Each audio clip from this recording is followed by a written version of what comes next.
Hello, I am live. Today is Wednesday, the 27th of September 2023, and I finished yesterday because of my battery and there is not much left. This is the chapter about the wedding, their marriage. It's a book by Joan Marshall Grants. It's a far memory of Joan Marshall Grants. This is a memory plays in 3,500 years BC. The chapter is entitled Marriage by PTAH. It plays in Egypt, and Rahab is marrying Mary. And I stopped halfway through, and I continue now the description of the wedding. The keepers of the third and of the fourth ivory seal, the lord of the northern pastures, the weigher of the grain, the royal herdsman, the commander of the southern garrisons were followed by the sons of the nomarchs, of the hare, the jackal, the tortoise, and the ibex, all of whom had come to the royal city to attend the ceremony.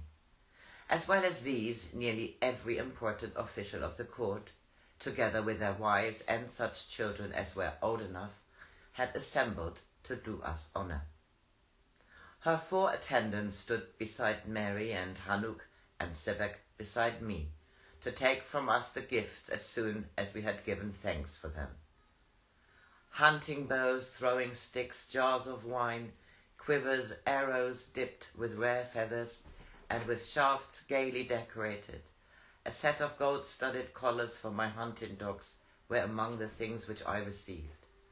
To Mary were brought bales of finely embroidered linen, boxes of spices, jars of unguents, little alabaster flagons of scented oils, a set of jewelled studs for a pair of sandals, fan sticks, both of carved ivory and ebony inlaid with silver, a pestle and mortar inlaid with labis for grinding malachite to make eye paint, and a lamp for burning perfume, made in the form of a naked girl lying on her belly and holding a shell in her outstretched hands. After the presentation of gifts, we went among our guests. Mary seemed very gay, but I noticed an undercurrent almost of sadness. Many of those who had been her friends since childhood she might never see again if they were divided against us when the time came for the rebirth of Egypt.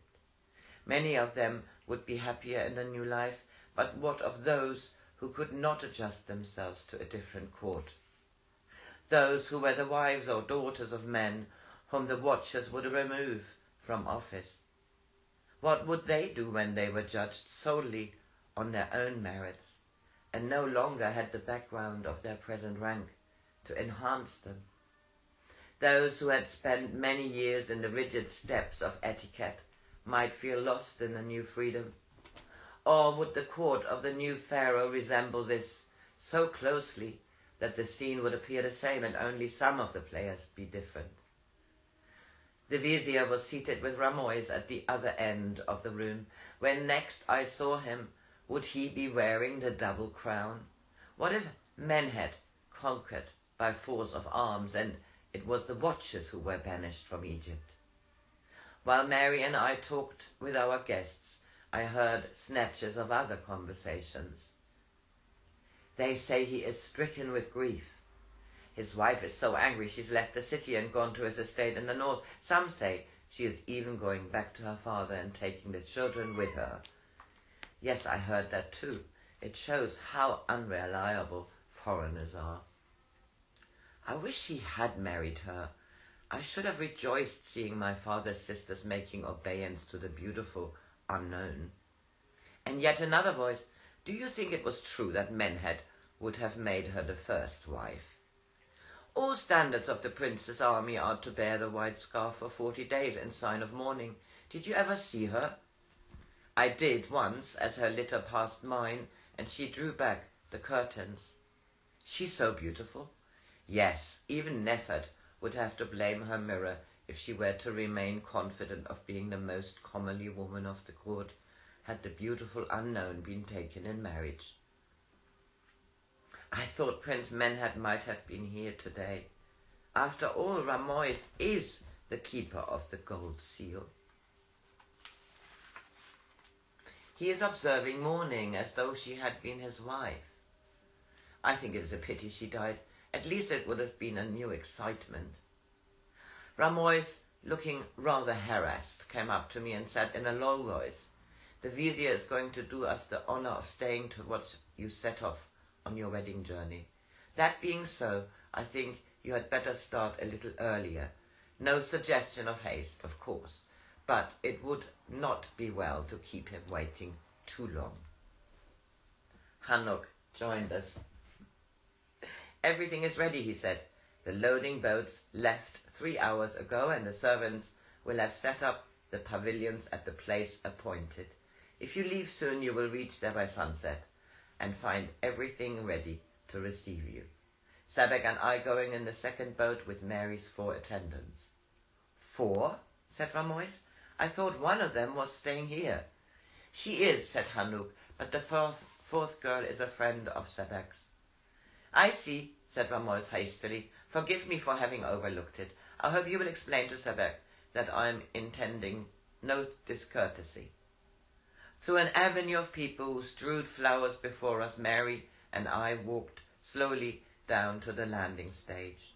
The little pleasure barge was painted in the green, white, and silver of a mallard's plumage, and its figurehead was a white oryx with silver horns. Petals were showered down on us as we stood together in the prow. The rowers bent to their oars, the boat drew away from the bank. Our journey to the oryx had begun. The walls of the royal city were hidden by a bend in the river, and in our wake the other boats kept to the rhythm of our oars. In it a girl stood solitary with her hand on the figurehead. "That's Kias," I said. "I know," said Mary. I waved to her, but she didn't see me. Then I saw what she was watching. "Look, Raab." With slow, majestic strokes, a funeral barge beat on upriver. On a raised platform between the rowers, a white limestone sarcophagus gleamed like a mist bird in the dying light. The steersman wore the full panoply of the captain of Egypt.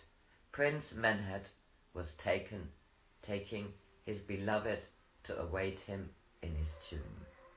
So that was the end of this wedding chapter, and the next one is entitled Wedding Journey. Have a lovely Wednesday. I will